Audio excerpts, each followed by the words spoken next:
Good evening, everyone.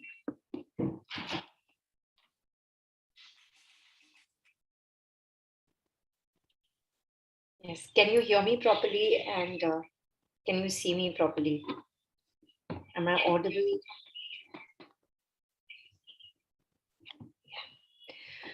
Okay, good evening. Good evening, everyone. So we are going to start off with the weekly current affairs for this particular week. So we are going to cover the most important topics from 22nd September 2022 to 28th September 2022. Now, the very first thing that we read, if we did pick up our newspapers today, was with respect to the Center and Delhi dispute, which is to be heard on November 9th. And now, of course, if a case is already in the court, we are not going to talk about what the judge is going to say. But let's just read a bit of static information with respect to Delhi.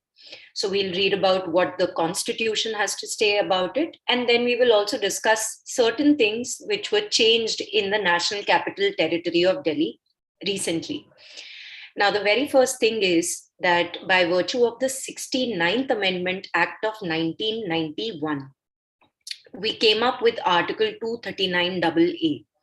So it wasn't as if we did not have any union territory with a legislative assembly before this. We did have it, and the union territory was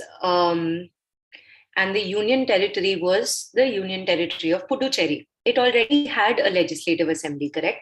But however, now this Delhi, for Delhi, why did we make another constitutional amendment? Is why, because of the fact that we wanted to change the status of Delhi from Delhi to National Capital Territory of Delhi. That was the first thing. Now, the second thing.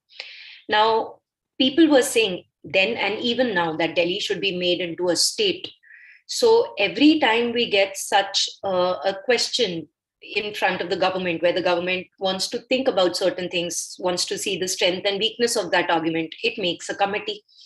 So S. Balakrishnan committee was set up to look into the demands for statehood for Delhi. So we are just going to remember the name of this particular committee. Of course, we are not going to make Delhi a state. But yes, this is one of the union territories in our country which has its own legislative assembly. Excuse me. But however, good evening to everyone. Sorry. So, but however, this particular legislative assembly of the UT of Delhi cannot make laws on each and every matter. So we can see it on our screens that Delhi Legislative Assembly cannot make laws on matters such as police, public order, land. The Legislative Assembly of Puducherry, on the other hand, can make laws on each and every matter which are under the state list or the concurrent list. With respect to the Legislative Assembly of Jammu and Kashmir, we are all very aware that the Legislative Assembly has not been elected yet, but it has been provided for in our J&K Reorganization Act. So उसमें लिखा है कि J&K की Legislative Assembly public order police के ऊपर law नहीं बना सकती. So such kind of details, let's go into that so that, we should not leave any stone unturned for our preparation. Apart from that, in the year 2019, there was another case wherein it was held that the anti-corruption branch of Delhi government does not have the authority to investigate corruption cases against the central government employees. So we do keep coming across this term, and let's just talk about that term a little and then we will go ahead. And the term is cooperative federalism. So federalism in our country, we are partially federal. We aren't the same as the United States of America. So under normal conditions, yes, the powers are divided between the center and the state, but in abnormal conditions, we are unitary. We will face our problems head on and we will be together when we do that. Cooperative federalism, this particular term, it's very simple. It basically means that the center as well as the state will cooperate with one another whenever they are taking any action. However, if we talk about center and Delhi, that cooperative federalism point seems a little hazy. Apart from this, Article 239AA also says that the Lieutenant Governor has to either act on the aid and advice of the Council of Ministers or he's bound to implement the decision taken by the president. And in case of any difference of opinion on any matter with the Council of Ministers, the Lieutenant Governor can basically send that matter to the President. Now, the Lieutenant Governor of Delhi, Vinay Kumar Saxena, everybody is aware of that. Now, what are they trying to tell him? This particular article is saying that you listen to the aid and advice of the Council of Ministers and the Chief Minister. But in case there is any difference of opinion on certain advice or whatever the Council of Ministers and the Chief Minister are saying, if Vinay Kumar Saxena believes that no, this is not good for Delhi, so he can send this same matter to the President, and then he will be bound to implement the decision taken by the President. And so hence we can understand this is what the Delhi government has an issue with. Now, basically, what are they talking about right now? Right now, they're dealing with the matter of bureaucracy. So they're trying to figure out, the Supreme Court will come and tell them that whether or not the Delhi government has to listen to the aid and, whether the Delhi government's aid and advice has to be abided by Vinay Kumar Saxena or not with respect to bureaucracy. So that is that. The next one is mega fair on research and development. So this is very simple, bache. We keep hearing about, in fact, we will also deal with Make in India scheme because it has recently, completed 8 years. And we will look into the achievements because that was there in the newspaper. And plus, it's very important for us for our competitive examination. Now, Make in India and Digital India, these two schemes require us to come up with innovative ideas, require us to use science and technology so as to, be the best in each and every field. So this particular mega fair is being organized by 23 IITs, and the name of this mega fair is Inventive, right? So that we will keep in mind.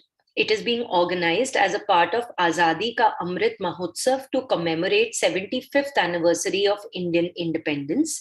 Wherever we see this term 75th, it becomes very, very important from a competitive examination point of view. So we'll keep that in mind. So what is this mega fair?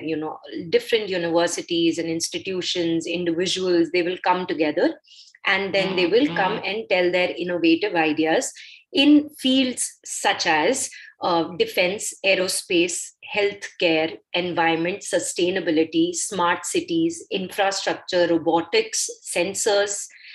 So 75 projects will be showcased across 20 themes, and we are commemorating the 75th anniversary of Indian independence. Another thing that we can keep in mind is this entire event will be overseen by a steering committee, which will be headed by Dr. Pawan Goenka and Dr. BVR Mohan Reddy, right? These two people, the names we will keep in mind.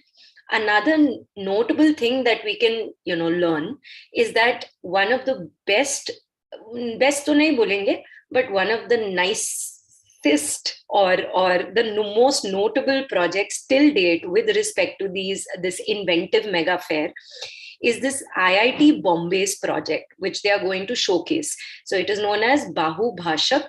Basically, it is a speech-to-speech translation. We've all read about the national education policy, and we are aware that the national education policy is telling our children up to class 5th or even beyond that we should study in our regional languages in our mother tongue, right? If in case that is happening, that means we will require a lot of books, we will require a lot of teachers who are trained in different regional languages and different mother tongues. So this particular translation is going to help us a lot. That, I want to, and speech to speech translation basically means that there is going to be like an application and I will say something in my language and then I can choose which language do I want to get that word translated into, and it will tell me what that word, how can I use that word in a different language. So that is very nice. Okay, so you can keep IIT Bombay in mind. And the whole objective of this entire mega fair is to make sure that our technologies are more affordable and we are promoting self-reliance or Atmanirbhar Bharat.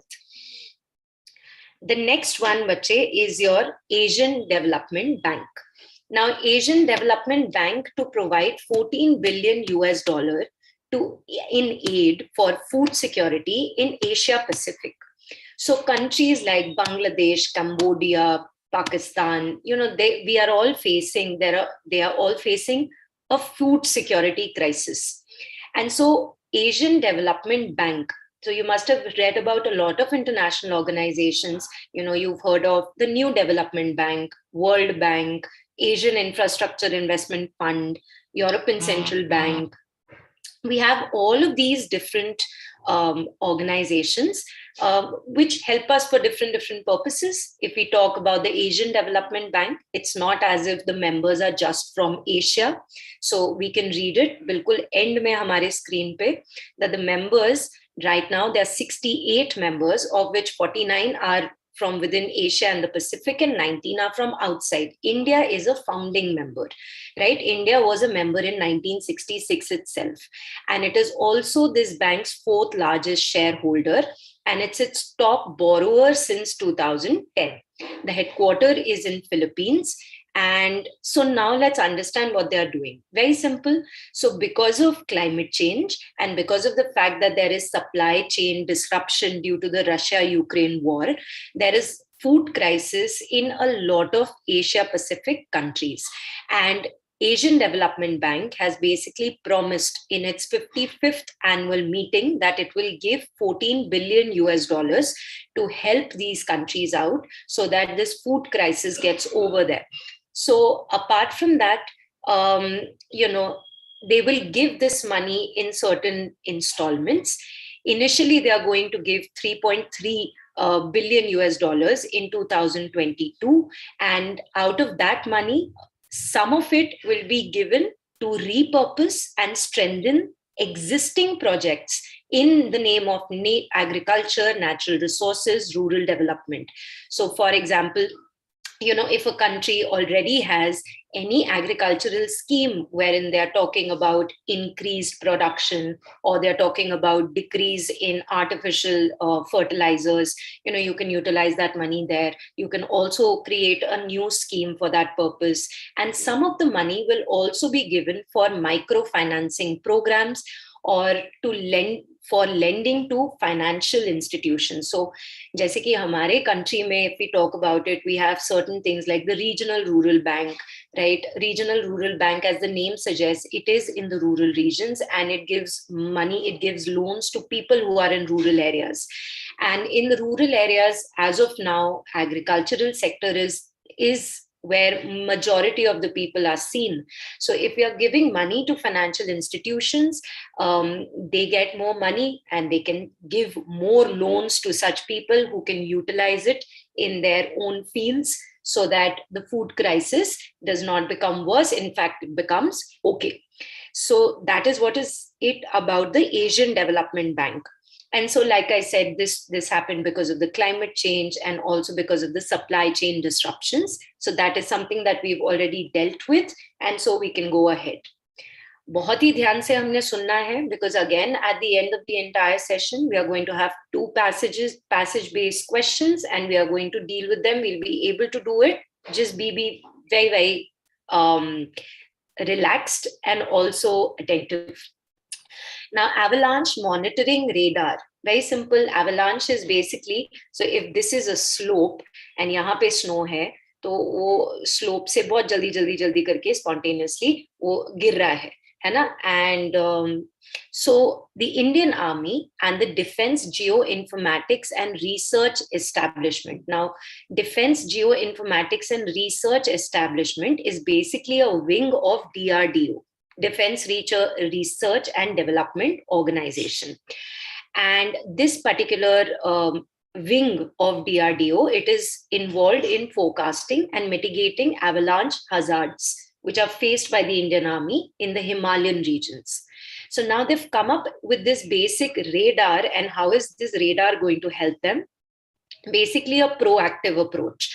So it will detect an avalanche, and when you're able to detect it, you will be able to save a lot of lives, right? And you will be able to avoid a disaster from taking place. So that is very nice.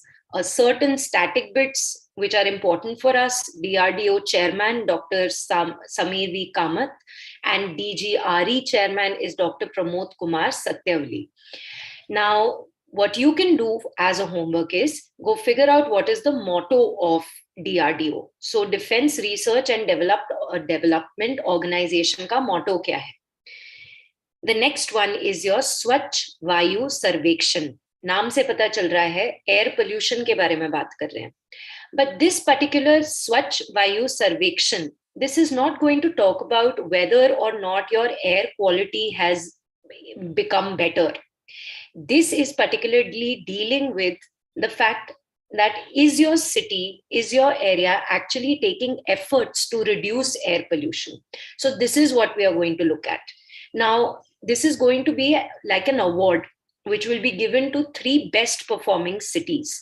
And how will people rate them in the awards? You know, how will we figure out who's going to come first, who's going to come second? So first, let's read that and then we'll go on to that. So cities are supposed to do self-assessment. क्योंकि बच्चे, this is not about कि air pollution कम हो रहा है कि नहीं हो रहा है. This is about air pollution को कम करने के लिए आपकी city की जो local bodies हैं, are they doing something or not? Is your state doing something for it or not? So it is going to be a self-assessment on an online portal. The name of the portal is Pran. And what we are going to do is we are going to report whether, you know, our city is taking measures with respect to solid waste management, road dust management, construction, demolition waste management, control of vehicular emissions, industrial pollution. So when this happens, you know, people are also involved. So it's a very good thing. And it will promote a very constructive competition. And again, this is to do with competitive federalism. Acha, dusre state ki city has come first. No, now we are also going to do something, you know, so very healthy competition, wherein the incentive is clean air. So who has a problem with that?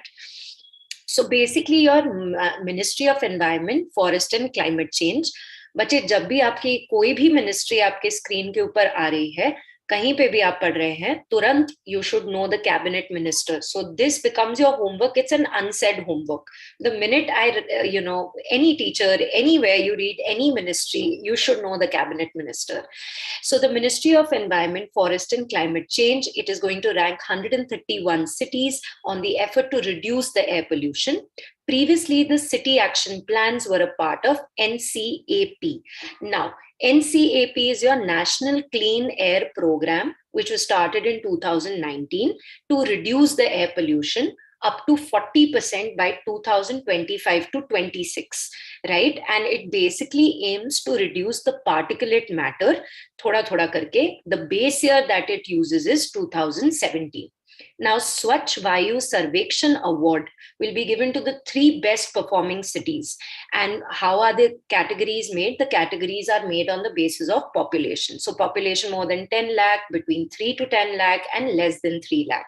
And cash prizes will also be given. So that is a very nice thing there. Just related to this, not related to Swachh Vayu Sarvekshan, but something similar, you've also heard about the Pay Jal Sarvekshan. So this is basically under the Ministry of Housing and Urban Affairs, which ranks cities on the quality of drinking water. So Swachh Vayu Sarvekshan is whether you're taking good efforts to reduce the air pollution or not. And Pay Jal Sarvekshan is basically, is the quality of drinking water, water utility service, sewer connection, water utility services which are given in that particular city, are they good enough or not? So we will not confuse the two. Then, like I said, we will talk about Make in India completing 8 years. Of us are aware that Make in India did not, of course, अभी लिखा है 8 साल, तो आज तो हुआ नहीं है यहाँ पे, है ना? तो इसमें क्या है कि whatever completes like 10 years और 8 साल complete हो जाते हैं किसी चीज में, तो उस particular चीज में ना, the most important thing is what are the highlights of that scheme. So frankly, for us, half our homework is done by the newspapers. We just have to understand what is written. So the very first thing is they say because of Make in India, the FDIs in our country have doubled. So right now it is 83 billion US dollars, which is amazing. And they say in this particular fiscal year, it's going to become 100 billion US dollars. And 101 countries have made investments across 31 states and UTs in 57 sectors. So this is nice, very, very good for our country. What you can possibly remember here is 83 billion US dollars and 101 countries. Now, in this initiative, we are able to see that the Indian manufacturing sector is doing really well. And of course, it will, because we are taking those pains to make sure that our manufacturing sector is doing well. And we've also realized that the maximum amount of FDI, correct, right? So maximum amount of FDI is also in the manufacturing sector, and maximum within the manufacturing sector is the computer hardware, and which is very good for us. So the second thing that they have written is production linked incentive scheme. So bache, production linked incentive scheme, the minute I read this term, I understand what they're talking about. Basically, they're telling companies who have their economic territory in India, whose headquarter is in India, we're telling these companies that, listen, you do well, you make a lot of money. And if you do make a lot of money, and we will tell you, each sector, it'll be different, right? But if you do end up making this much, we will give you, a percentage of the profit that you have made. Matlab, over and above jitna tumne paisa kamaya, uska ek percentage hum aapko denge. It's almost like, you're giving your mock and somebody says, if this is the score that you get, if you can attain this particular score, then, this is what you will get. You'll get an incentive. So production linked incentive scheme, as the name suggests, is giving you incentive so that you can produce more. Now, 14 key manufacturing sectors, yes, you can keep in mind, but the fact is that production linked incentive scheme is growing every day. It is introducing a lot of sectors within it. You just need to understand the concept here. Apart from that, like I said, this is with respect to incremental sales. So किन्हीं sectors में 1% of the net sale आपको मिल रहा है, किन्हीं sectors में as high as 20% also you're getting, which is brilliant, right? And so it is incentivizing these companies to make in India and to make good products, because the minute they make good products, they will sell it, they will earn more, and over and above whatever they are earning, the government is also going to give them money, which is great. So in some sectors, such as the advanced chemistry, cell batteries, textile products, and drone industry, the incentive will be calculated on the basis of sale, performance, local value addition done over a period of 5 years. So that will be different from, it'll differ from sector to sector. Then the next thing is your national single window system. National single window system, again, naam padh ke, I don't even have to read what is written as the explanation. I can just, I can read this term and I can make out what it is talking about. So this is like a single digital platform for the required approvals and clearances. If you remember, there was this ease of doing business report that the World Bank used to come up with, but now they have stopped publishing it. Do we remember that? And in that ease of doing business, they spoke about plenty of things like the compliances that are required to start a business. So if you remember, back in the day, before LPG policy, liberalization, privatization, globalization, we had a sort of license Raj system in our country. Kadam kadam pe license. I want to make a new company, I need to get a license. How much can I produce? A different license. How much can I sell it for? A different license. So because of the license Raj system, people were not incentivized to work well. They were more interested to get the license first rather than to actually, increase the quality of their product. But now things have become so streamlined and it's become so easy for us to do business in India and the manufacturing sector that they are basically saying, listen, you want to make in India, that's okay. There is one single digital platform, just go onto it. It's called the National Single Window System, and you will get, it's like a one-stop solution for your establishment and pre-approval before the commencement of your business, which is great. Then is your PM Gati Shakti portal. PM Gati Shakti portal is also very, very important. Now, I am aware, you're also aware that CLAT did ask you a question on national infrastructure pipeline, but they haven't asked you about the Gati Shakti or national monetization. And plenty of other questions can be derived out of these topics, right? So Gati Shakti portal, very, very simply for those who are hearing this for the first time, is real-time coordination between different ministries while making any infrastructure. It's simple बच्चे, कोई भी सड़क बनने के time पे सड़क बन जाती है, फिर इलेक्ट्रिसिटी वाले आ जाते हैं, सड़क तोड़ते हैं, फिर उधर इलेक्ट्रिसिटी वाली लाइंस लगा देते हैं, फिर सड़क बन जाती है ना, फिर कोई ऑप्टिकल केबल फाइबर वाला आ जाता है, फिर से तोड़ देता है. So bar bar, if you're destroying the infrastructure that you've just created, then what sense does that make? Why not have real-time coordination? Why not, I should be able to know कि अच्छा ठीक है, ये अभी सड़क बनने वाली है, and I'm supposed to go and do my work, so that जैसे हम सबने अपना अपना काम कर लिया, ये सड़क को दोबारा से तोड़ने की जरूरत ना पड़े, for example. So that is what is your Gati Shakti portal, providing real-time coordination between ministries, which is also great. Then your one district, one product initiative. Again, we've heard of this under, so पहले हम लोग gross domestic product बोलते थे, फिर हम gross state domestic product पे आ गए, अब हम ग्रॉस डिस्ट्रिक्ट डोमेस्टिक प्रोडक्ट पे आ गए. We are saying the first level of development should be a district. I mean, why not? And when we want to do that, why not attribute one product to one district? It's not as if that district is not going to make any other thing, but at least this particular product, this district should be known for this product. So let me ask you a question there. Something known as purple revolution. चलो lavender की बात कर रही हूं मैं.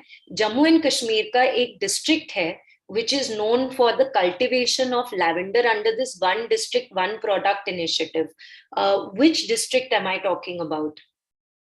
There is a district in Jammu and Kashmir which is known for, under the one district, one product initiative, it is known for lavender cultivation. Purple, the birthplace of the purple revolution, ऐसे बोलते हैं. तो वो कौन सा district है बच्चे? ये किया है आप लोगों ने क्लासेस में अपने रिस्पेक्टिव टीचर्स के साथ? So it's the Doda district, right? Please keep that in mind. So certain questions like that become important, right? So the Make in India initiative, which it was launched in 2014, and it is being implemented by the Department for Promotion of Industry and Internal Trade under the Ministry of Commerce and Industry. So that is what we have to keep in mind. Meanwhile, whenever I'm repeating this again and again so that it gets fixed, that all of us are going to make sure that we know the names of the cabinet ministers. ये सब static bits है बच्चे, और ये आपको आते भी हैं और आने भी चाहिए, और अगर नहीं आते तो फिर वो लिख लीजिएगा आप, ठीक है? So the next one is your National Conference on Environment Ministers, of Environment Ministers.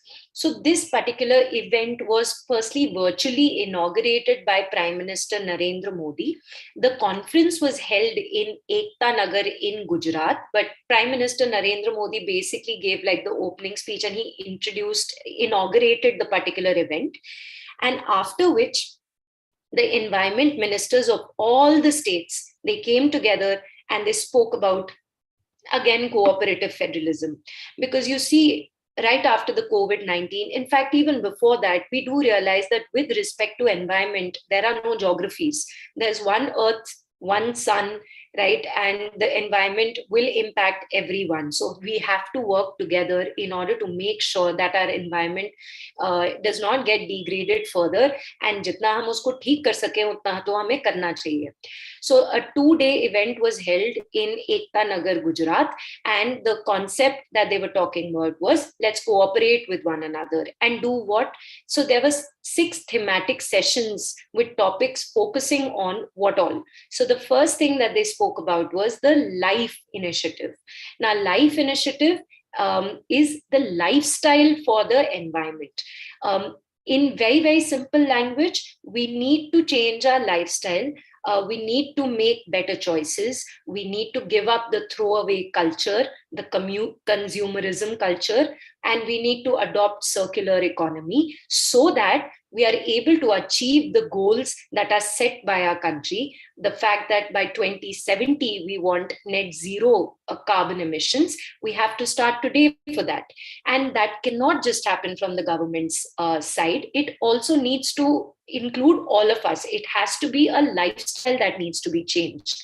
So what they're trying to do over here is they believe that they are going to come up with certain schemes which are going to be like nudge theories. Nudge kar rahe dusre ko ki acha yaar, not literally, but if you are doing something nice and I realize, wow yaar, isse to mere ko bhi impact positive milega, so I will also start doing it. So something like the Vayu Sarvekshan, that is also like a nudge theory that they're trying to use.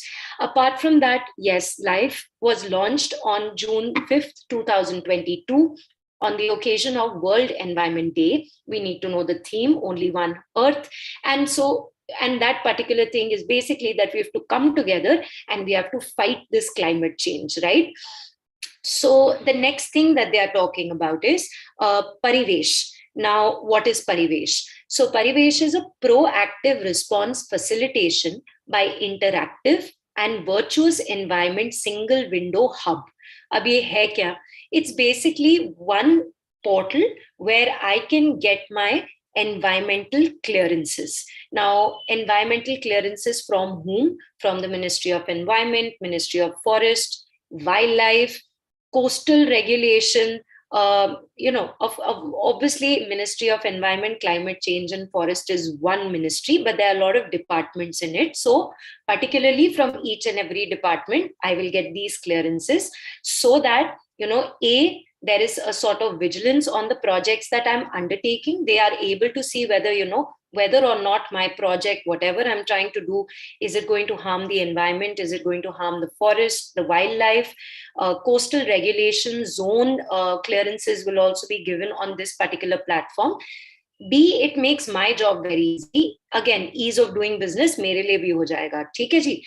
And the other things that they spoke about was forest management, prevention and control of pollution, wildlife management, and plastic and waste management. So single-use plastic ban is something that we've already read about.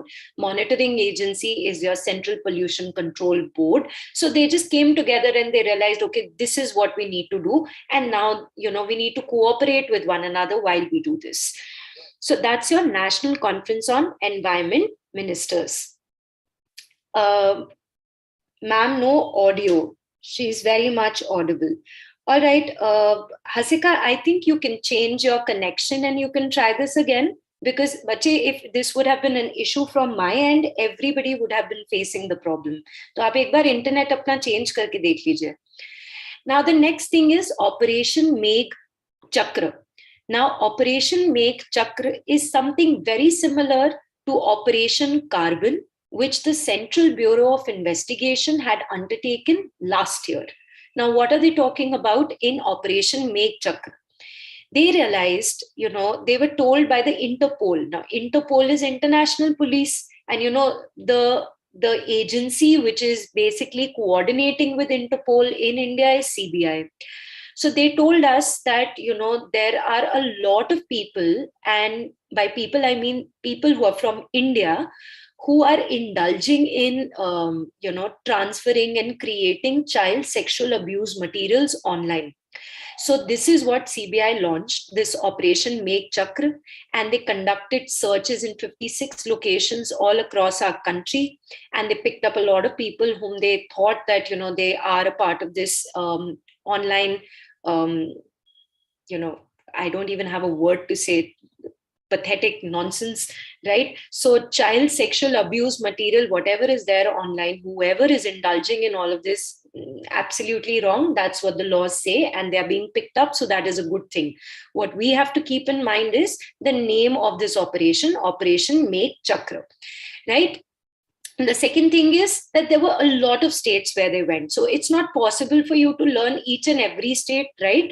But you can keep these in mind. I mean, just keep them in mind. I don't think they will ask you, "Acha, kaun si wali state mein jaake inhone kiya tha?" Mostly, har jagah hi ye log gaye the. Then, iske alawa, a large quantity of child pornography material was found, which is sickening to say the least. Last year, they did the same thing under the name Operation Carbon. And that is all that we need to know over here. Apart from Indian nationals, suspects were also there from other countries like Pakistan, Canada, US, UK, Bangladesh, Sri Lanka. I guess, sickening people, they reside everywhere. Right? So the next one is your Rhino Memorial in Kaziranga National Park. So you must have heard about this, guys, that, the one horn rhino, everybody knows about the one horn rhino and Kaziranga National Park. There were a lot of poachers who used to kill this one horn rhino just to take the horn, because they thought, the horn, maybe it has some magical, some aesthetic value, some therapeutic value, which they can go and they can sell it in the black market and they'll make a lot of money, because that tends to happen. So what happened was, last year, these forest officers, they already, the rhinos who had died, who had her biological deaths, a natural death. They did not kill rhinos, but the rhinos who were already dead, they sort of burnt their horns in a way to tell these poachers that, listen, if this was valuable, why would we put it to fire? So just because you think that the horn is valuable does not make it valuable. A, it's not. B, don't kill the animal just because you think you can make some money out of it. Now, so 2,500 rhino horns were burnt to flame by the Assam government. They did it via a drone. And so basically what they have done is they collected a lot of ash from that, and utilizing that ash, they've made, this rhino memorial. Okay, so this rhino memorial has 3 rhino sculptures and also statues of forest guards. So it has 1 male, 1 female, and 1 calf, and 3 statues of forest guards. Yeah, created using different material, not the ash. The ash was used just for the rhino sculptures, and it has been named as Abode of the Unicorns. Okay. Also, this was done on the occasion of World Rhino Day. We will do the important dates and the important themes by the end of it. But right now, since it's written here, so September 22nd is World Rhino Day, and the theme was 5 rhino species forever. Now, I know your brain is saying, which are those 5 rhino species? That we'll do by the end, okay? So we have a slide which is to do with important dates and themes. Then we'll figure out what are those 5 rhino species they're talking about. Let's do this now. So other things that you can keep in mind is that the sculptures were made by Biju Das, and the statues of the forest guards was made by Biren Singha, and the memorial was unveiled by Assam Chief Minister Himanta Biswa Sharma. Kaziranga National Park, it has the world's largest population of one-horn rhinos, and it is situated at the edge of the eastern Himalayan biodiversity hotspots, Golaghat and Nagaon districts, and it was declared as the UNESCO World Heritage Site in 1985. So 2 things with respect to this, 2 homeworks. 1, you will figure out which were the first World Heritage Sites, because some of them were like introduced 1983 में. चलो जो भी है, जब भी आप करो, पहले सबसे पहली World Heritage Site in India and सबसे latest World Heritage Site in India. So that's your homework. Yes, correct. Right, Lalit, you're absolutely right.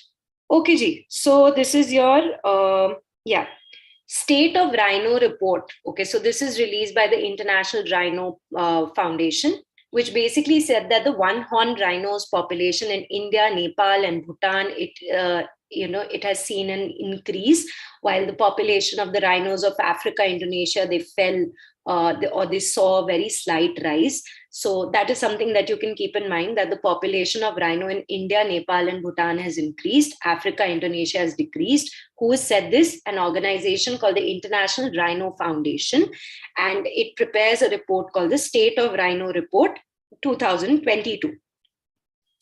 Now comes your Food Barons 2022 report.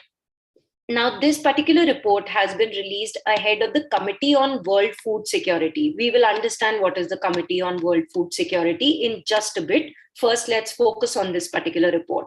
Now, the title of this report is Crisis Profiteering, Digitalization and Shifting Power. and it is made by a Canada-based global research firm. So, couple of things that are important. We are not going to get into so many details, but firstly, have you realized, ever since the COVID pandemic, people are more interested in ordering food at home, like, Zomato and Swiggy. These are things which have become even more, we've started ordering even things from Blinkit. We use Blinkit, right? And stuff like that. Yes or no? You come from such a generation which is, this is kind of normal for you. Yes, but a little different for our generation for that matter, because we used to go out and we used to actually go to a shop and purchase things. Now everything you can get online. Yes or no? So this is what they are saying, that because of the COVID-19 pandemic, a lot of corporations have started making a lot of profit. So macroeconomic finding, the first thing is large corporations have profited from the COVID-19 pandemic and climate change and war. And small scale operators, small restaurants or small dhabas and all, they have been adversely impacted by the COVID-19 pandemic. They have not been able to sustain it. Most of them have shut down also. And you must have seen this in your locality also. Food price has been surging.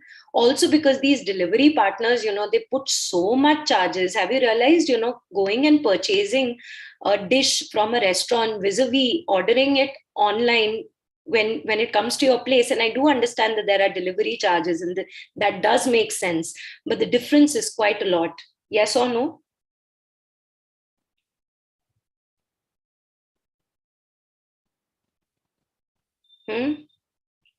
Anna?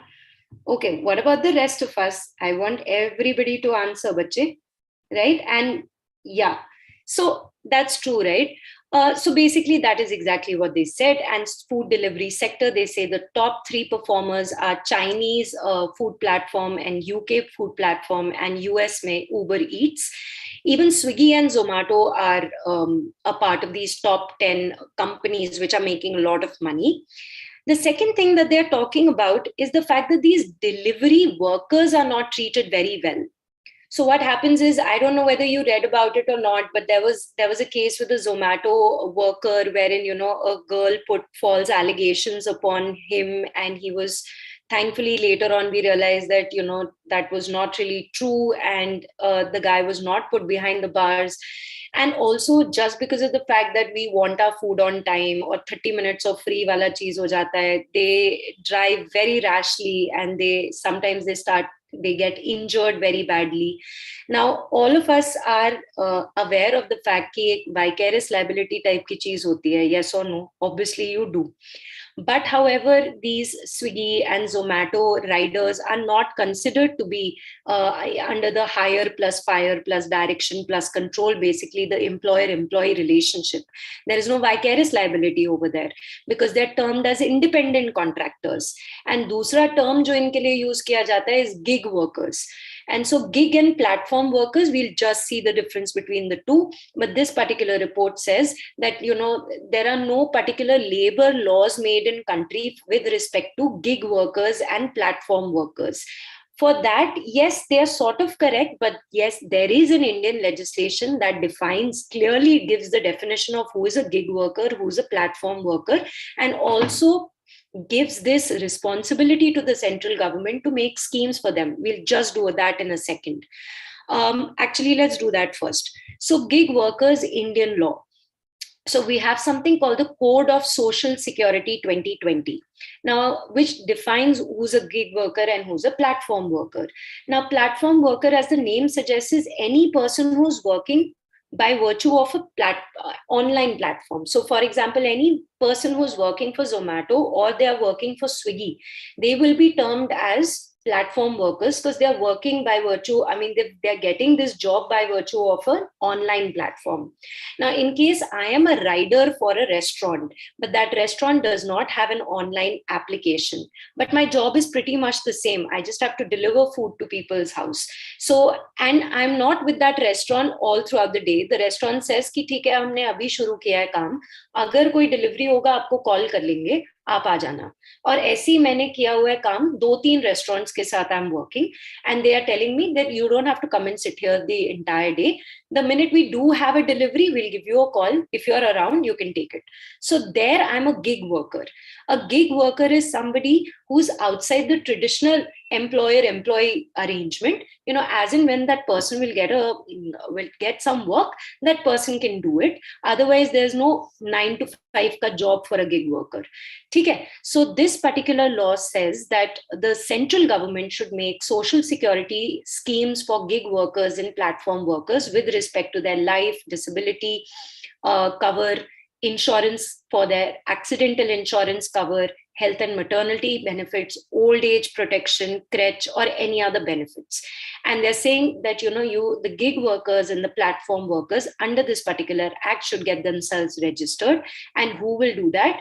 Only people who have completed the age of 16, and the central government can change this particular age, but as of now it is the age of 16. And secondly, you're supposed to make a self declaration electronically that, you know, you are a gig worker. There was an editorial on this topic in the Hindu. Correct? Right, absolutely right.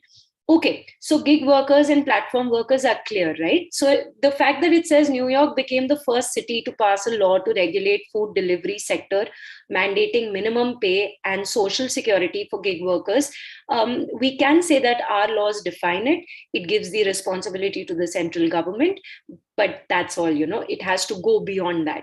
The second thing is grocery. So Walmart is making a lot of money, and big corporations like Amazon and everyone, they are making a lot of money. But also the fact that, you know, ever since, don't you feel these little traders, जो grocery के shop वाले लोग होते हैं, उनका काम कम हो रहा है because of these online applications? Yes or no? Yes, I'm at the Alambagh Center, Mansi.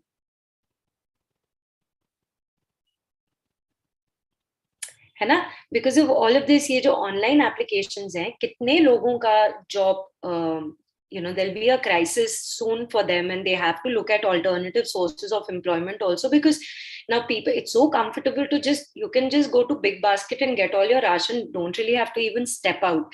So a lot of people have an issue with that too. The last thing in this is agrochemical firm. So the first one, the topper in this agrochemical sector, is a Chinese company, and India's UPL Limited is the 5th largest agrochemical firm in the world. Okay. So now the next one is your acha. So we had started this thing off. Abhi Swiggy ka message aaya. तुम्हारे साथ Swiggy कर रहे हैं. ठीक है? So the first thing that was written here is that this Food Baron Report of 2022, it has come ahead of the Committee on World Food Security meeting. Now, what is this Committee on World Food Security? We can read that, and then we will go on to the next topic. So this was basically established in 1974 and reformed, some changes in 2009. And it is like a platform where a lot of governments, they come together and they talk about food security and how the nutrition should be like.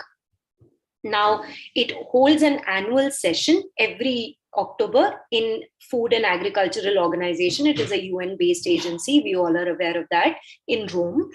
Whom does it report to? It reports to the UN General Assembly through the ECOSOC and as well as to the FAO conference. It has a permanent secretariat, which is in Rome, and the funding that it gets, they get money from the World Food Program, International Fund for Agricultural Development, and the Food and Agricultural Organization, United Nations Food and Agricultural Organization. So that's that. Now the next thing is Sign Learn, Indian Sign Language Dictionary. We use the term Divyang now, right? Specially abled. We don't use certain derogatory terms for people who are specially abled, right? So what are we trying to do over here? Now, the central government, it has launched this app called Sign Learn, and it makes the use of sign language even more easy, and everyone can learn it. So it's basically an application. It's like a dictionary. Okay, it'll have 10,000 words, and then it'll have a video which is telling us how to use the sign language to tell somebody what you're talking about. Okay? So the application was launched by the Minister of State for Social Justice and Empowerment, Pratama Bhumik. Whenever I say that, so kids are like, do we have to learn the name of Minister of State? Because Dr. Jitendra Singh has just changed your life. Till now, you were just looking at the cabinet minister, and now all of a sudden you have to look at the Minister of State. Well, you see, if it is launched by somebody and it is there in the news, might as well do it. But otherwise, cabinet ministers are more important for sure. So the words can be searched in Hindi as well as English. So that is also very nice. And all these sign language videos can be shared through social media. So people can become more aware, and they will be able to communicate with the people who are specially abled. So this was launched on the occasion of Sign Language Day, which is the 23rd of September. The theme is Sign Languages Unite Us. And yeah, so that is that about the sign learn. Yes, this particular event for the Sign Language Day, what you can keep in mind is this event was approved by the Home Minister, the National Implementation Committee under the Home Minister, and it was organized by the Ministry of Social Justice and Empowerment. Ye dimag mein rakh sakte hain. Then there is another thing, the Indian Sign Language Research and Training Center. Naam se pata chal raha hai, they focus on teaching and research of sign languages. It was established under the 11th five-year plan, is what we can keep in mind. Earlier on, it used to be an autonomous center under IGNU, and now it is a society under the Department of Empowerment of Persons with Disabilities. So that is with respect to your sign learn. Good evening. So then is banking system liquidity turns to deficit mode.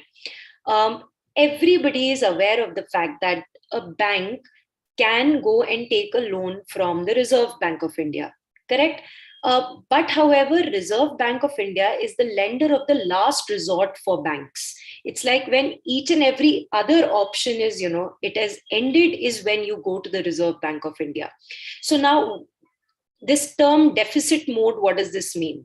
So this means that on one given day, if the banking system is a net borrower from RBI, the system liquidity can be said to be in deficit. To understand this, just tell me the name of this particular rate, the rate at which the bank takes loan from the Reserve Bank of India for a short duration. What is that rate called?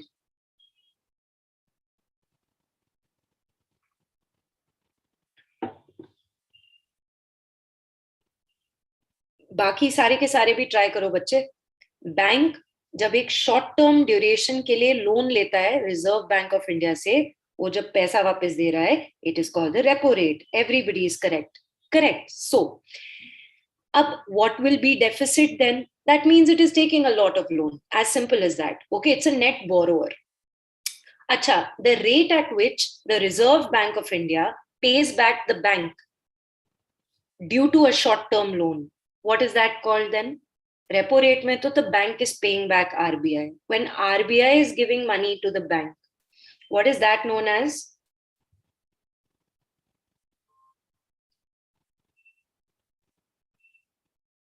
Right, reverse repo rate है ना, reverse repo rate. सो एक तो हो गया repo rate में हम bank उधारी ले रहा है, fine, and that is happening. So on a given day, if the bank has taken a lot of loan from Reserve Bank of India, so that basically means that they are in a deficit-like situation. Fine. If the banking system is a net lender to RBI, then the system is supposed to be in surplus. Now, why would the bank take a lot of money from RBI? Because the bank realizes that people who want to take a loan are more in number, but the people who are depositing cash are very less in number. True or false? Bank rate long duration के लिए हो जाएगा बच्चे, पल्लवी. ये reverse repo rate हो जाएगा जो मैंने पहले बोला था. अब मेरा क्वेश्चन सुनो.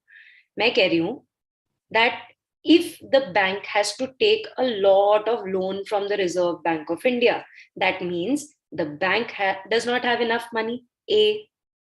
So B, that is because depositors इतना डिपॉजिट नहीं कर रहे, लोन वाले ज्यादा पैसा मांग रहे हैं. ट्रू और फॉल्स?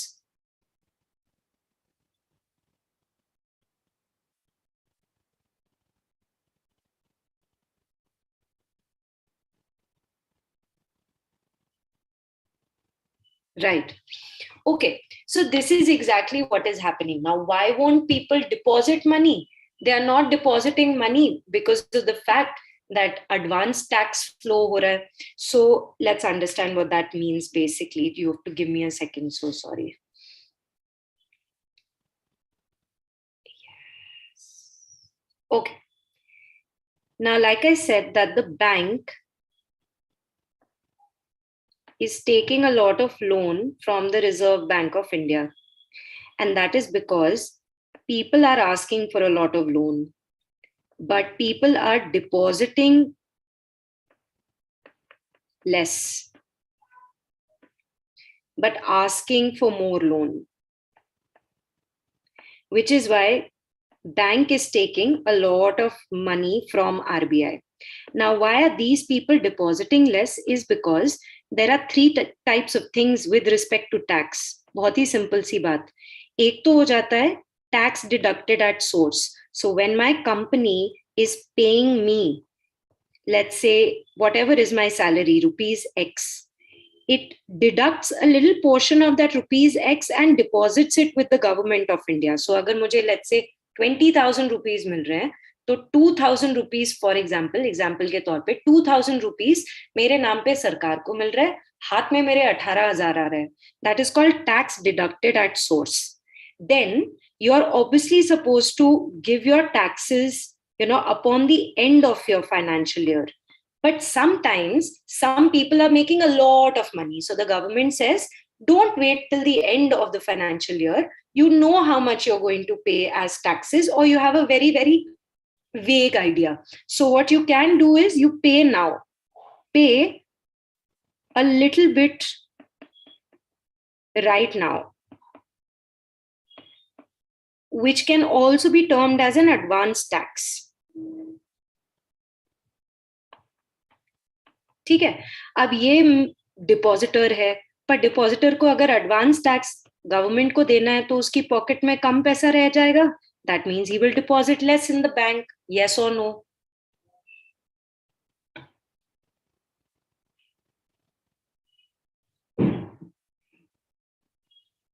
है ना? So that is one of the reasons.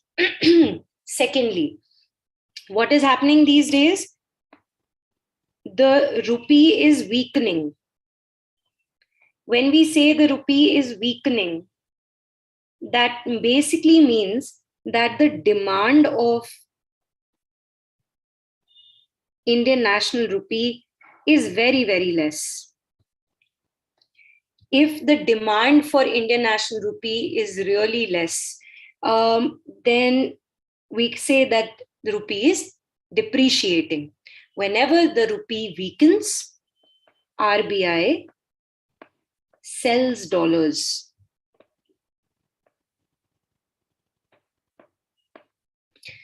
बड़ी सिंपल सी बात है. प्रॉब्लम क्या हो रहा है? प्रॉब्लम हो रहा है that dollar is becoming very very expensive, और it is taking a lot of importance. बहुत इंपॉर्टेंस मिल रही है डॉलर को.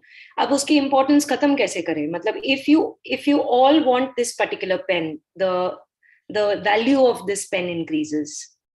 I can tell you this pen is really bad, you shouldn't use it. That's not really going to help out.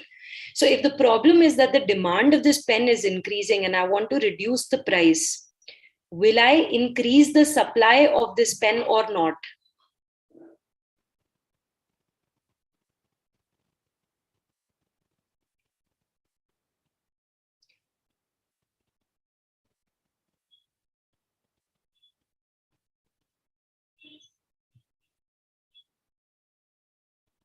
Ma'am दूसरी चीज समझ नहीं आ रही, क्लैट होगा कैसे? कौन सी चीज समझ नहीं आ रही बच्चे? बताओ कि क्लैट कैसे होगा.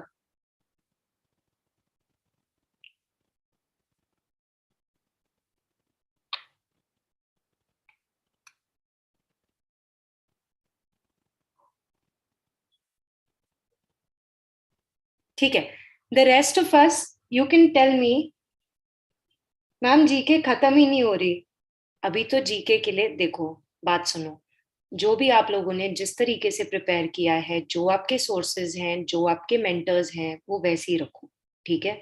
Don't change anything at the end of it. The only thing is right now, I will not say and I will not claim to be an expert. I'm not setting the examination, but जो भी आपका आज की date पे क्या कहते हैं, जून से लेके अभी तक, ये बहुत इंपॉर्टेंट मंथ्स हैं. इन मंथ्स में जितने भी आपके करंट अफेयर्स हैं, just be very very sure about them, start learning them. दूसरी बात, जैन टू जून कैसे करें. जैन टू जून करने के लिए एक तो आपके टीचर्स आपकी क्लासेस ले रहे होंगे, वो आपने ऑलरेडी रखे होंगे. अब देखो, नोट्स तो आपके पास है ही हैं, जो भी आपके टीचर्स ने आपको करवाए हैं. You utilise those notes, you keep some time in the morning and at night, and you start learning it again and again. बच्चे, और कोई और तरीका नहीं है इस चीज को करने का. एंड थोड़ा सा अपने अंदर फेथ भी रखो कि मतलब जब मैं पढ़ रही हूँ कोई चीज तो वो है मेरे दिमाग में. हाँ, मेरे को रिकलेक्ट करने में थोड़ा सा प्रॉब्लम हो जाता है, तो वो अलग अलग बच्चे के लिए अलग अलग होगा. शायद मैं एक दिन में भूल रही हूँ, शायद आप 2 दिन में भूल रहे हो, कोई 3 दिन में भूल रहा है. तो वो वाली चीज हमें खुद फिगर आउट करनी पड़ेगी. मैं सुबह 1 घंटा उठूंगी एंड आई विल से कि अच्छा ठीक है, जनवरी का मैंने 50% पोर्शन मैंने आज करना ही करना है, चाहे जितना भी टाइम लग जाए. And I learn that up. And रात को सोने से पहले मैंने क्या किया, मैंने एक पेपर पे लिख दिया कि XYZ ये सारे पॉइंट्स मैंने किए हैं. ठीक है. सुबह मैंने पूरा का पूरा डिटेल नहीं लिखा, सिर्फ नाम लिख दिया टॉपिक का जो मैं कर रही हूँ. और रात को सोने से पहले वो लिस्ट मेरे हाथ में होनी चाहिए, और मेरे को बस एक बाय एक जब मैं वो लिस्ट देखूं तो मेरे दिमाग में वो चीज आनी चाहिए. अगर नहीं आई कोई तो उसको हाईलाइट करो, उसको दोबारा से पढ़ो, और ये चीज अब एग्जाम तक पूरा समय करो, है ना. So that is exactly how we are going to do this. Okay. And don't be so disheartened and don't think that oh God मेरे को तो कितना ज्यादा काम करना पड़ेगा. You know it. तुमको सारा कॉन्सेप्ट आता है, तुमको सिर्फ और सिर्फ स्टैटिक डिटेल्स में प्रॉब्लम है. एंड स्टैटिक डिटेल्स में सबको प्रॉब्लम हो सकती है यार. You see, it is a very normal thing. So don't think that oh my god it is just happening to me. But बच्चे, there is no other way than revision. So keep a note of all the topics that you're doing, write them down, just the heading. And every night before going to sleep, those topics should be in front of you. And in case I'm like, अच्छा ठीक है यार, मुझे ये सब कुछ तो याद है, पर मुझे SEO का ऑफिशियल लैंग्वेज याद नहीं है, तो मैं दोबारा से जा रही हूँ and I am making a note of it, है ना. दृष्टि, हमने UPSC थोड़ी ना करना है. जो दृष्टि करोगे उसके पीछे, मतलब like I said, I'm not asking you to change your sources, but you have to realize that this is not UPSC. There won't be any subjective mains ka paper. Anyway, so does bilateral trade like rupee-ruble trade help making rupee stronger? Because demand will increase. Okay. So coming back here, rupee is weaker and RBI sells the dollar. तो जब भी, अब अगर हम बात कर रहे हैं कि US डॉलर की वैल्यू बढ़ रही है, दैट इज वाई उसके कंपैरिजन में इंडिया नेशनल रुपी की वैल्यू कम हो रही है. पेन की वैल्यू बढ़ रही है क्योंकि उसकी डिमांड बढ़ रही है. उसकी सप्लाई बढ़ा दो, प्रॉब्लम सॉल्व हो जाएगी. तो इन दैट मैनर, जब भी रुपी की वैल्यू वीकन होती है, RBI सेल्स डॉलर्स. और RBI अगर डॉलर सेल कर रहा है तो ये खरीद रहा है ये वाला बैंक, और इसको वापस दे रहा है इंडियन नेशनल रुपी. अच्छा, बैंक क्या करेगा इस US डॉलर का? बैंक उसके साथ ट्रेड कर सकता है. बैंक, बहुत सारे ऐसे बैंक्स हैं जहां पे NRI के डिपॉजिट्स होते हैं, और NRI के डिपॉजिट्स कोई कोई फॉरेन करेंसी में भी होते हैं. और अगर इतना भी ज्यादा मेरे दिमाग में नहीं आना, तो एक चीज मुझे पता होनी चाहिए कि डेफिसिट का मतलब ये होता है कि bank is taking a lot of loan from the Reserve Bank of India. Second thing is that whenever the rupee is weakening, the RBI will sell dollars. Keep that in mind. Now, this is exactly what is happening right now. Now, when the bank has very less money and the bank has started taking a lot of loans from the Reserve Bank of India, yes, now it's Reserve Bank of India, अगर ये वाली चीज का rate बढ़ा देगा, तो bank will have to pay back a lot of money, and in that case हमारे loans का भी rate of interest बढ़ जाएगा. True or false?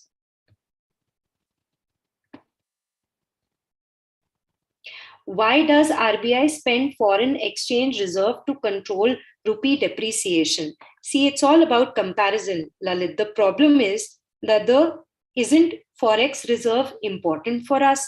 Yes, it is, but we do a swap auction. Swap का मतलब होता है थोड़ी देर के लिए तुम रखो, थोड़ी देर के बाद हमें वापस दे देना. अभी तुम अगर रख रहे हो यूएस डॉलर तो हमें पैसा दे दो, फिर थोड़ी देर के बाद हम लोग स्वैप कर लेंगे उस चीज को, हम आपको पैसा वापस दे देंगे, आप हमें यूएस डॉलर वापस दे दो. So it remains within the country also and our problem is also solved. Is that okay, Lalit? These are known as forex swap.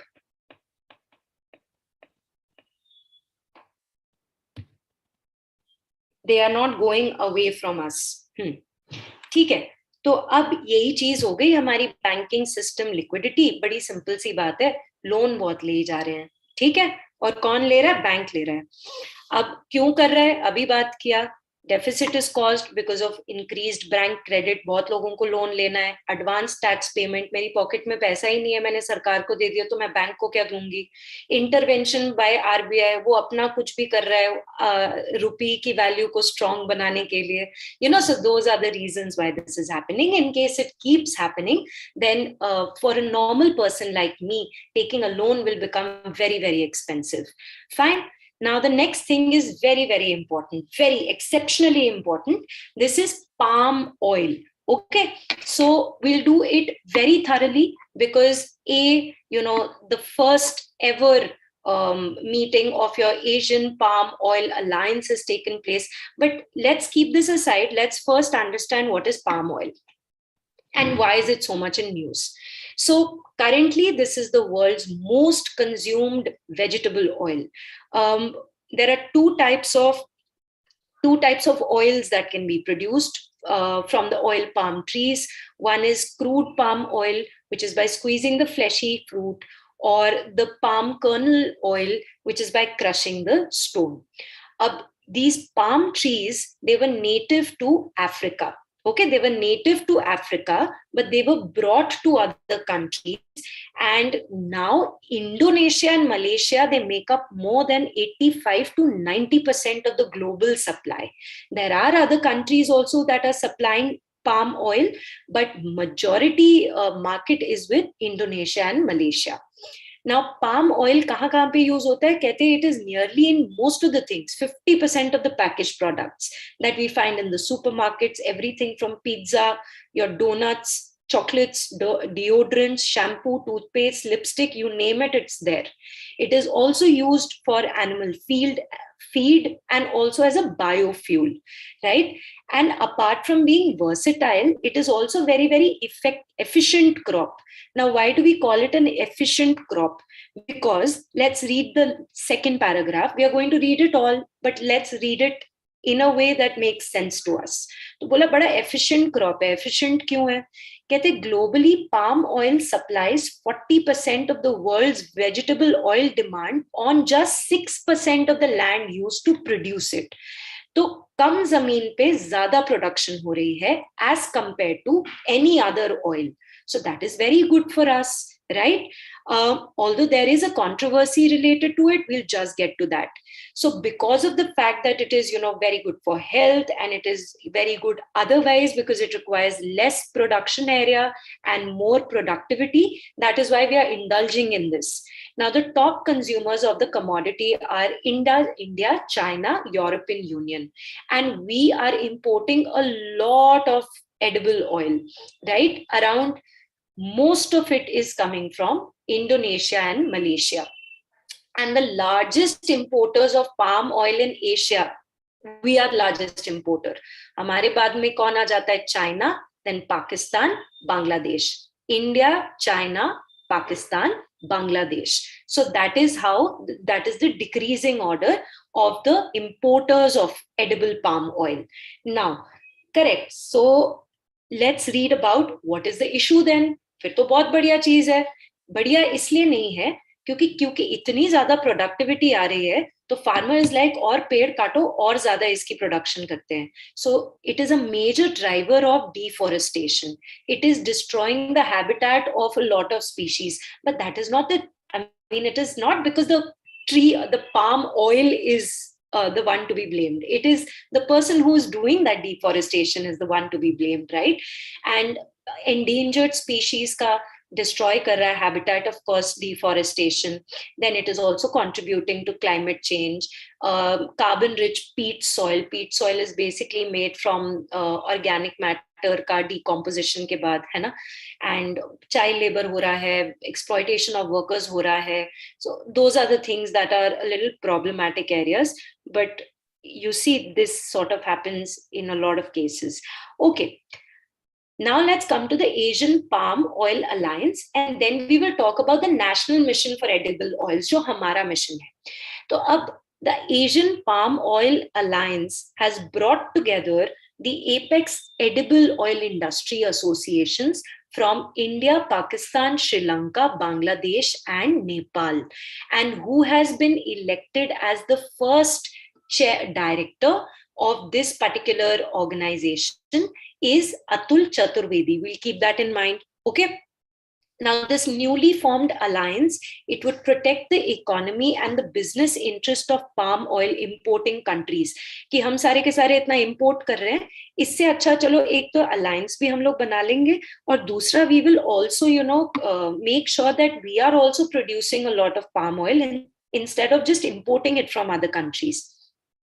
Collective bargaining possible ho jayega, because you do realize that whenever there is just one or two enterprises which are selling a particular product, a particular good and service, they end up manipulating the prices a lot. So collective bargaining aa jayegi agar hum sare ke sare ikkathe ho jaye.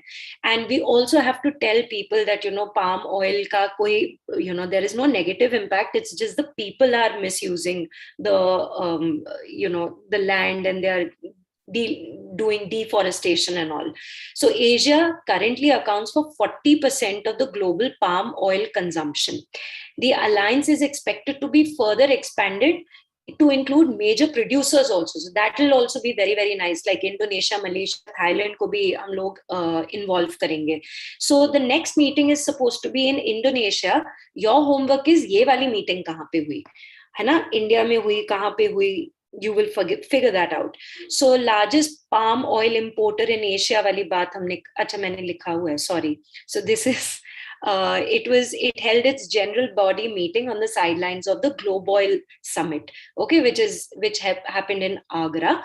Globe Oil Summit is basically the world's leading edible oil and agri trade conference, and 2022 marks the 25th year celebration of Globe Oil India. And they basically deal with edible oils and how the trade should become better, make exhibitions, make people aware, stuff like that. Okay.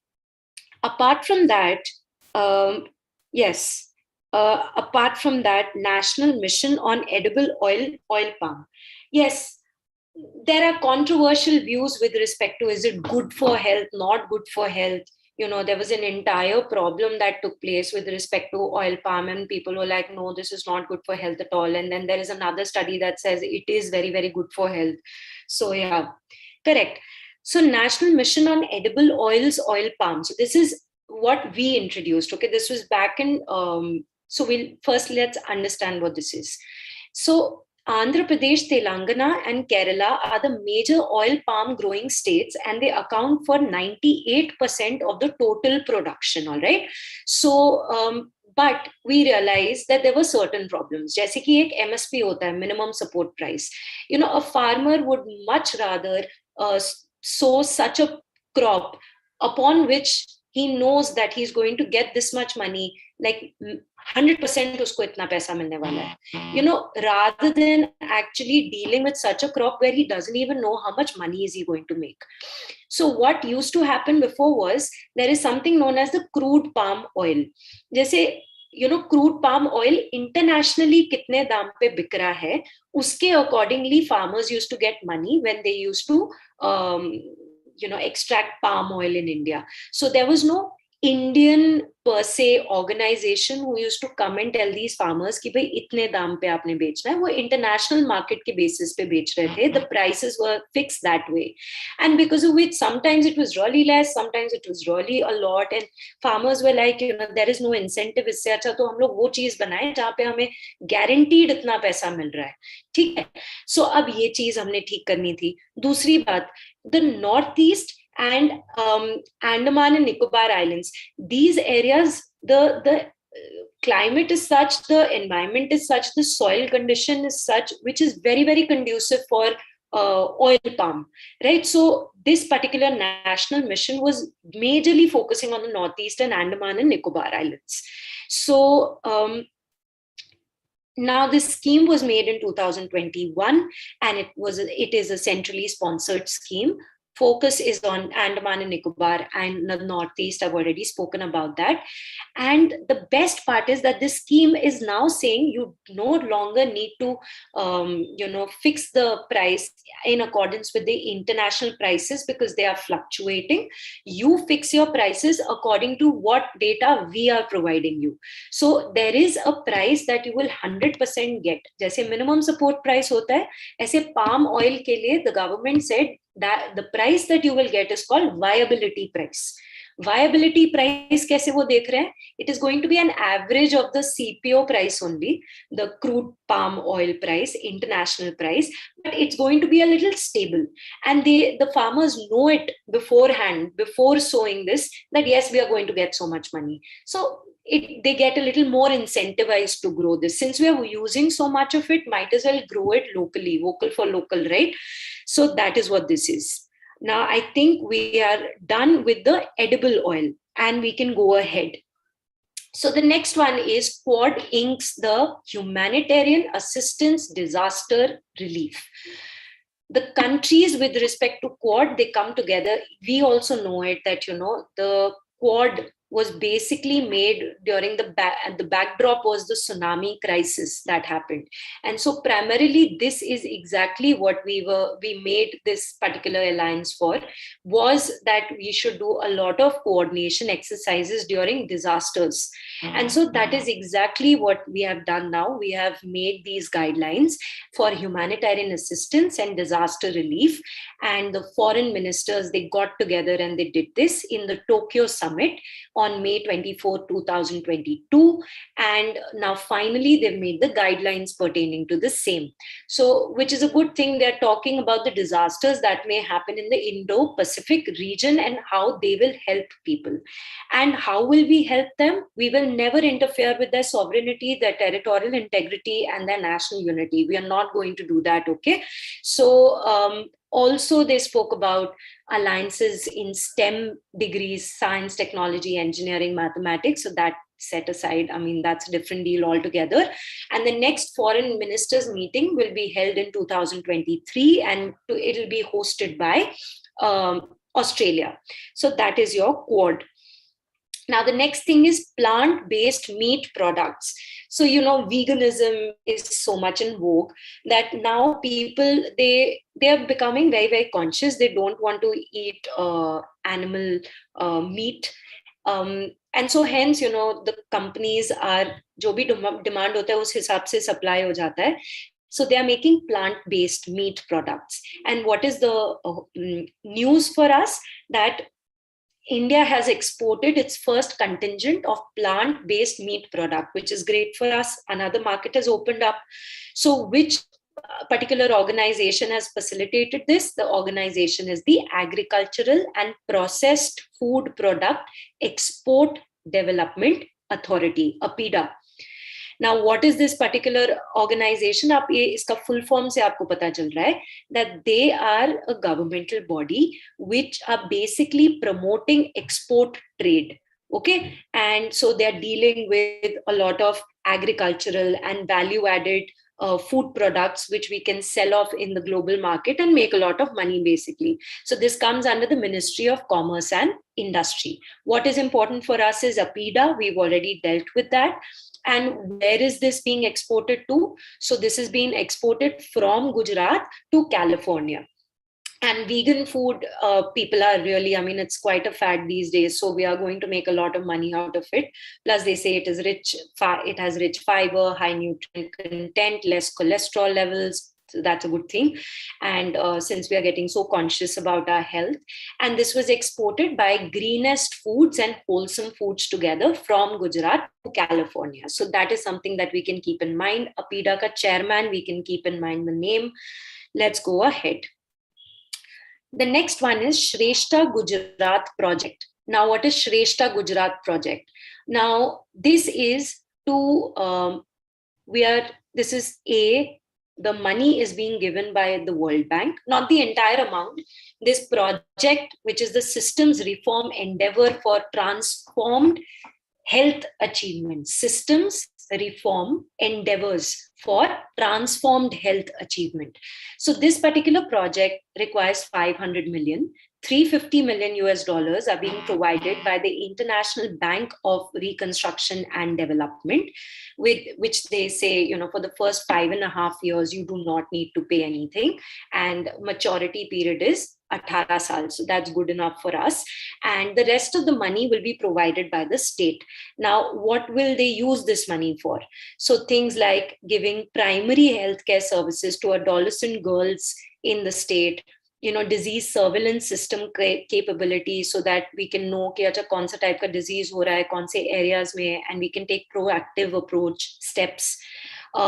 Quality of the psychiatric and non-communicable diseases services, that should increase. Then is quality of nutrition for children and for mothers. You see, maternal mortality rate आ गया, SDG goals आ गए, infant mortality rate हो जाता है. So keeping all of that in mind, we are doing this. And to boost the nutritional status of all the girls and boys. So this is exactly what is happening. We will take this money, and who will be implementing it? The Health and Family Welfare Department of the state of Gujarat. Okay, now the next thing is convergence portal between Agriculture Infrastructure Fund.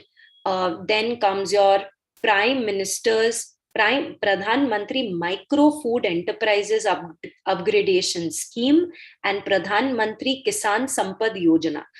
बड़ी simple सी बात है, हमने तीनों को साथ में मिला दिया. अब पहले हम तीनों के बारे में समझ लेते हैं, फिर साथ में मिला के हमें क्या बेनिफिट मिल रहा है वो हम बात करेंगे.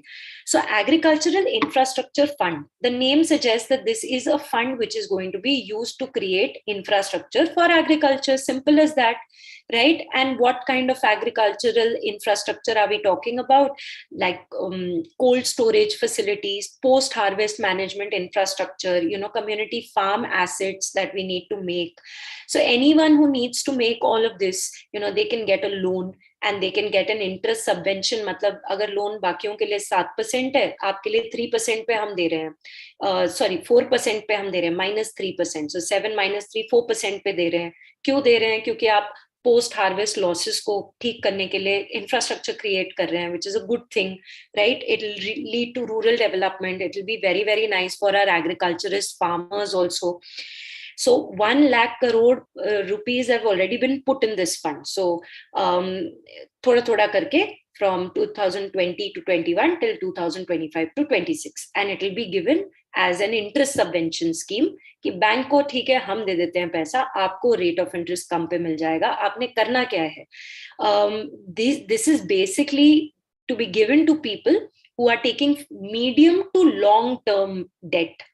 For what? To create infrastructure. What kind of infrastructure? Like cold storage facilities, warehouses, packaging units, e-marketing point. There's an electronic national agricultural market बना दी हमने. मंडी सिस्टम जिसको APMC बोलते हैं, एग्रीकल्चर प्रोड्यूसर मार्केट कमेटी, उसको हमने अब इलेक्ट्रॉनिकली हम कर रहे हैं ताकि अब farmer doesn't have to be, he doesn't need to just sell in a mandi area. He can also sell his product elsewhere. So such things, if you can create infrastructure for that. The second is Pradhan Mantri Micro Food Enterprises Upgradation Scheme. So this is almost like the one district, one product. In fact, this is very much in news. This is something that you should look into and read more about. But basically, क्या कर रहे हैं ये लोग? They are providing financial, technical, and commercial assistance. For what? to just upgrade your micro food processing enterprises. Micro small medium enterprises होता है ना, तो micro nature के food processing units को और better बनाने के लिए they will give you money. So basically who will get this money? कोई self help group हो गया जिसने ये micro food processing enterprise बनाया है, कोई farmer producer organization हो गई. So basically they are going to help you grow more by doing what? Again giving you a loan, and loan जहाँ पे rate of interest कम होगा. तो कितना सब्सिडी मिलेंगे? 35% की सब्सिडी मिल जाएगी. मतलब इतना आपको पैसा देने की जरूरत नहीं है, वो सरकार दे देगी, आप बस अपना बिजनेस को ग्रो करिए. And maximum ceiling limit will be ₹10 lakh per unit. 10 lakh से ज्यादा the government is not going to do kharcha on one unit, but this much the government is willing to give you, because you see 2022 we were also supposed to double the income of farmers. So obviously such initiatives will be taken.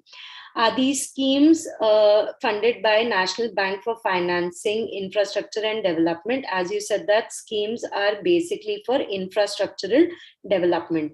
No, they are not funded by NABARD. These schemes, of course, the government is giving budgetary allocation to these schemes. But yes, they will be regulated by NABARD. We can say that. Okay? ठीक है. तो सरकार ने पैसा दे दिया redevelopment agency को, जो कि नाबार्ड है. नाबार्ड ने खुद का पैसा नहीं लगाया, is what I am saying. आपने कहीं से जाके लोन दिया, आपने जाके वो नाबार्ड को बता दिया, नाबार्ड ने वो जो सरकार ने पैसा दिया था वो इनको लिंक करके दे दिया. That is how it is. A refinance agency. Is that okay?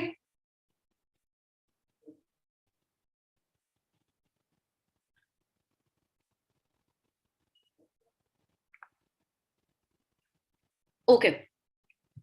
The next one is Pradhan Mantri Kisan Sampad Yojana. Now, Pradhan Mantri Kisan Sampad Yojana is again grant and aid. Again, why are they giving money?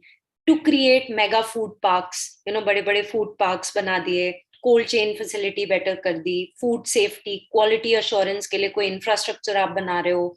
तो ये सारी की सारी चीजों के लिए आपको जो भी जितना भी आपका पैसा है उसमें से 35 to 75% we will give you.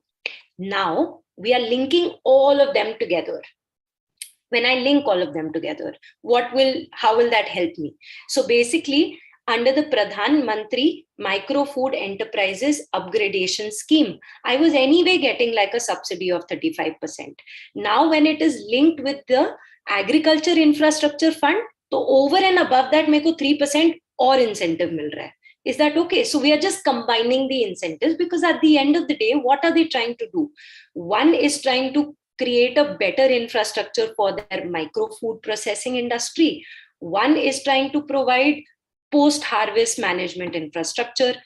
आपने अलग-अलग schemes बना दी, आपने अब उसको इकट्ठा कर दिया और आपको बोला सारा का सारा incentive आपको मिल जाएगा. So according to the Food Processing Ministry, through this convergence, the eligible beneficiaries under these two schemes would be able to get that additional 3% interest rate subvention that was being provided under the Agriculture Infrastructure Development Fund. Okay, is that okay? So not only will I get that 35% subsidy, I will also get that 3% subsidy now. That's what they have done. So that is what is the convergence portal. Then the next one is REC. So this used to be termed as the Rural Electrification Corporation. अब उसको Rural Electrification Corporation नहीं बोलते, अब उसको REC Limited बोल देते हैं. What is the news? That it has become the 12th company to get the tag of a Maharatna.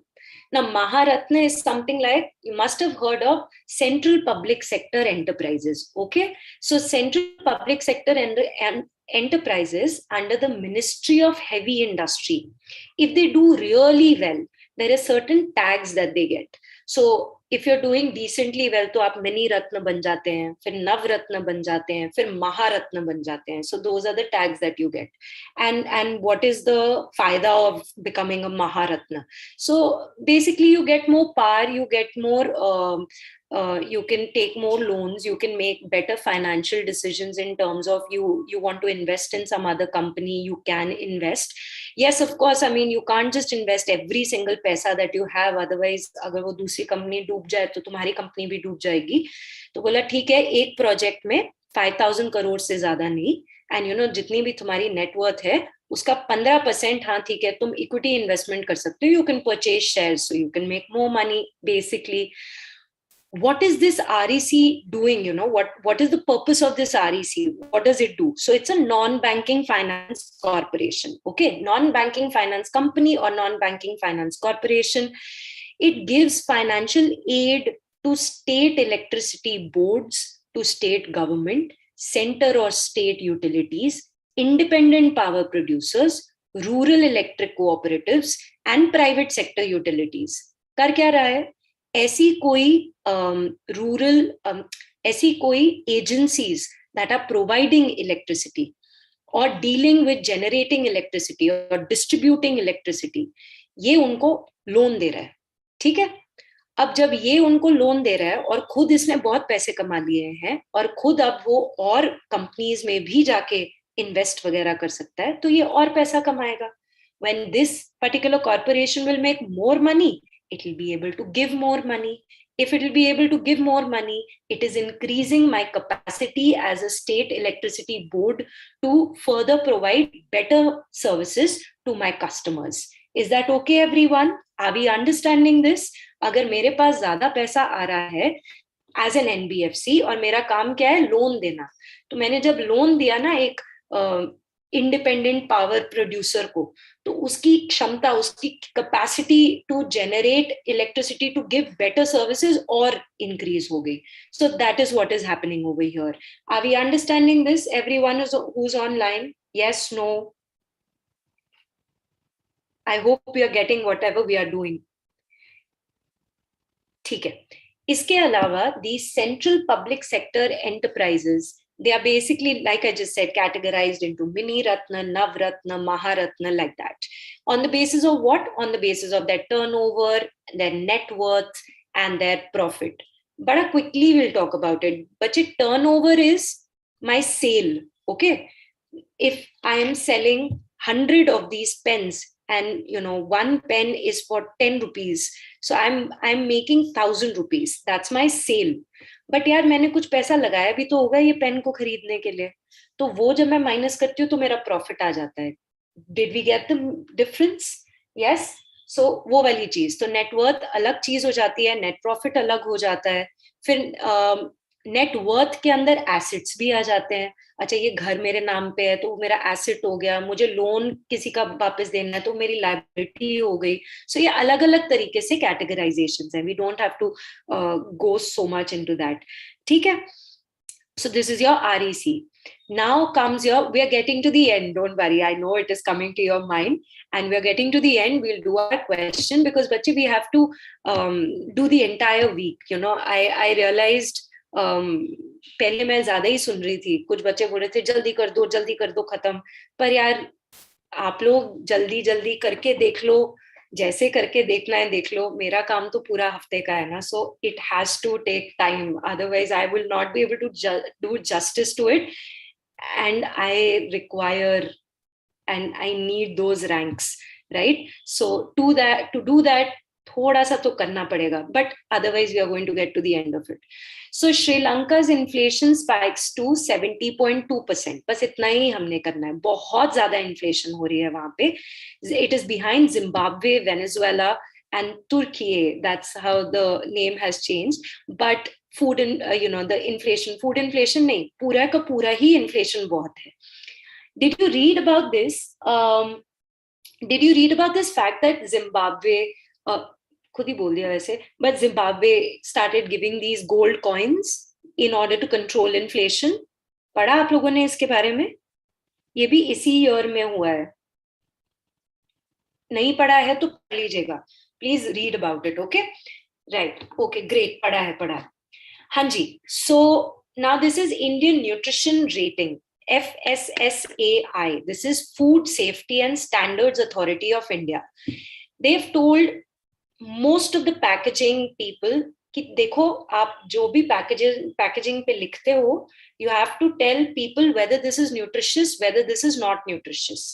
So you're going to give a rating. These organizations that are making these packaged material, they're going to put a rating now. Half star means it's the least healthy thing to have, and 5 stars means it's very, very healthy to have this.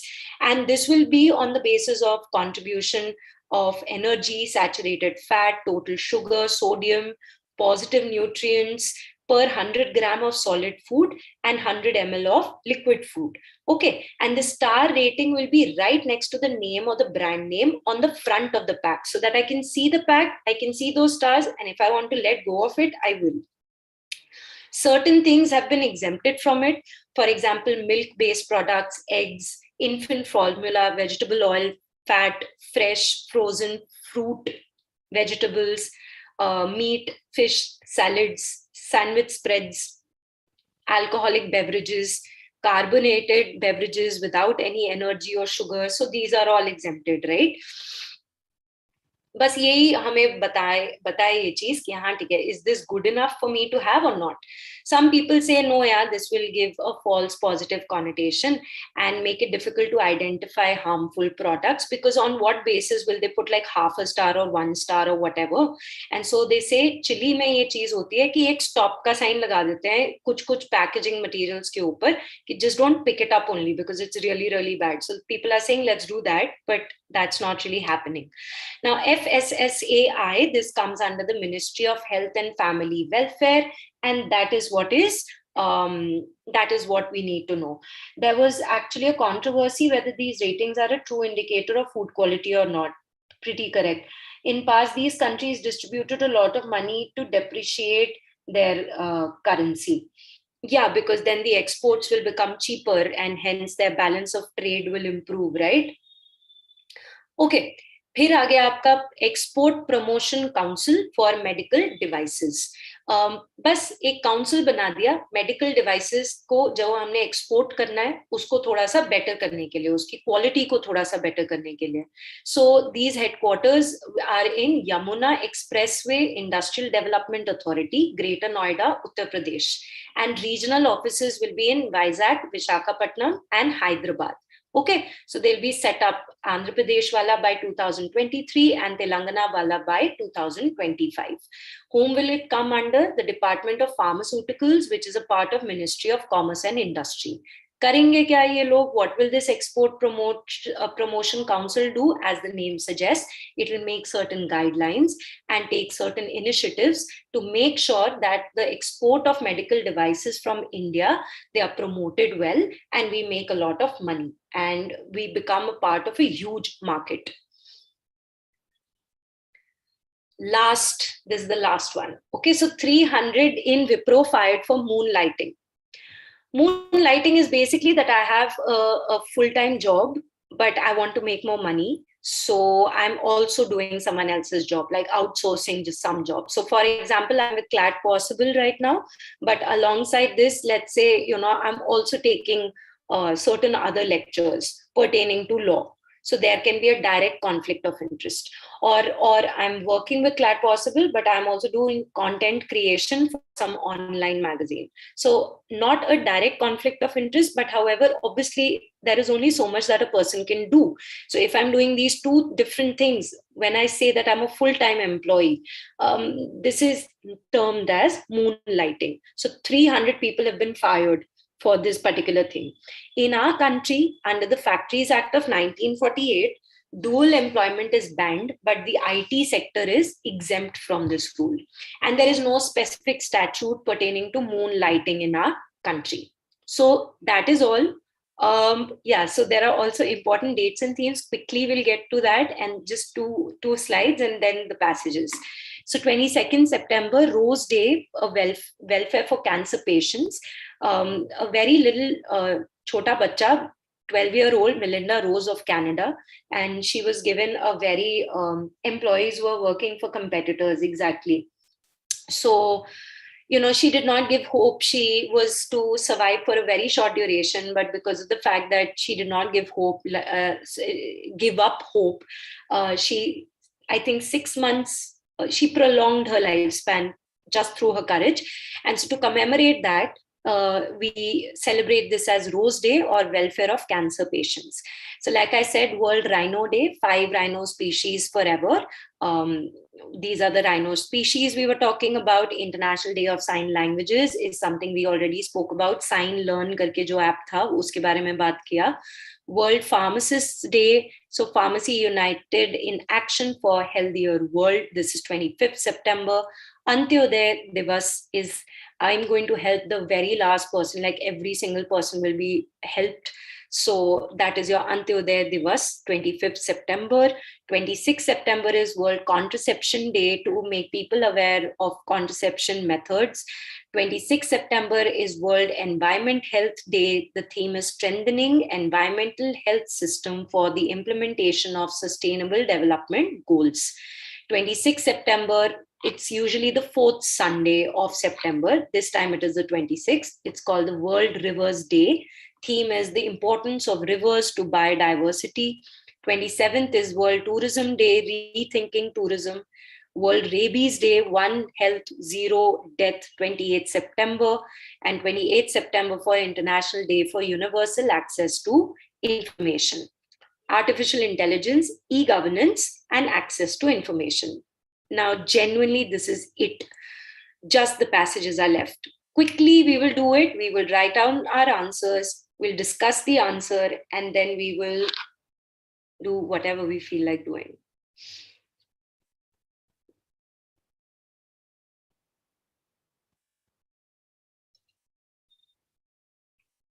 So with reference to palm oil, consider the following.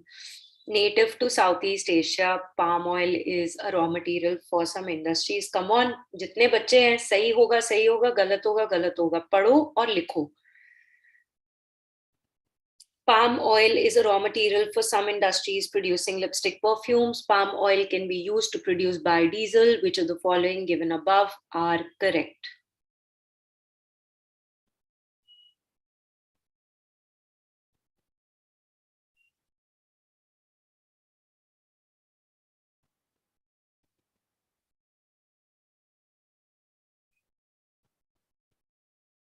सबने D लिखा है बच्चे, but हमने पढ़ा था ना अभी कि it was native in Africa and then it was brought to south east Asia. Do we remember? हमने पढ़ा है अभी, है ना? So the answer is 2 and 3 only. ठीक है, okay, good attempt, almost there. Let's go on to the next one. Second, which countries are the largest exporters of palm oil? Now this you will never forget, I hope. बताओ. Correct, everybody. So second का answer हो गया B. बहुत बढ़िया. Indonesia and Malaysia. Rank in the descending order of importers of palm oil in Asia. India तो है ना, वो तो हर जगह है. अब मुझे बता दो ABCD.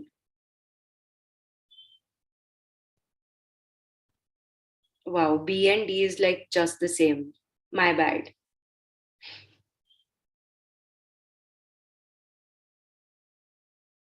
I know B and D are the same. The answer is C. Okay, India, China, Pakistan, Bangladesh. All right. Okay. Now let's go ahead. Passage 2. This is with respect to the convergence portal. So consider the following. Choose the correct option. With respect to Agriculture Infrastructure Fund, it is a centrally sponsored scheme and it provides short to medium term debt financing facility for investment in viable projects for post-harvest management infrastructure. बताओ, इसका answer क्या है? Quickly, बच्चे. This is the second last question. Just one more question and we'll be done with it. And you guys are almost correct, है ना? So which is good. We are not going to make that mistake later on. Right now, just tell me. So Lalit has already written. What about the rest of us? Tell me. Agriculture Infrastructure Fund. It is a centrally sponsored scheme. It provides short to medium term debt financing facility. What will be our answer?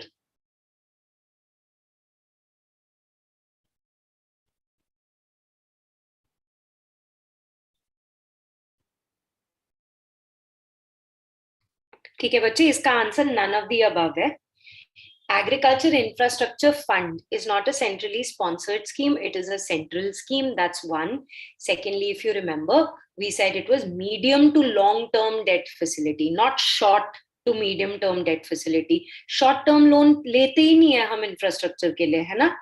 ले ही नहीं सकते, मतलब short term के साथ हमारा क्या फायदा होगा for infrastructure? Is that okay, everyone? So D will be the answer. Good. ठीक है, बढ़िया.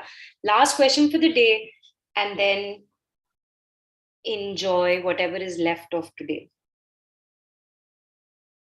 Choose the incorrect statement out of the following with respect to PM formalization of micro food processing enterprises scheme. What will be the answer? PM formalization of micro food processing enterprises scheme.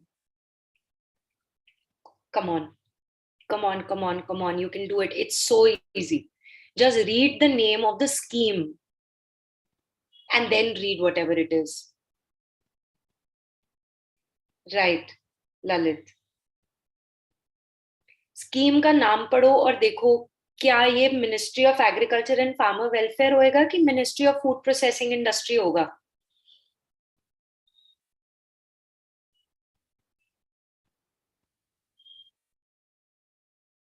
Food processing industry hoga na. Sometimes it is as simple as that, and we try to look for complications for no reason at all. All right, guys, so that is all from my side. Thank you very, very much, and you will get a copy of this particular PPT in your account. And yes, so keep studying hard. I don't know, something is wrong with my phone. So keep studying hard, and I'll see you soon. Thank you very much. Good night.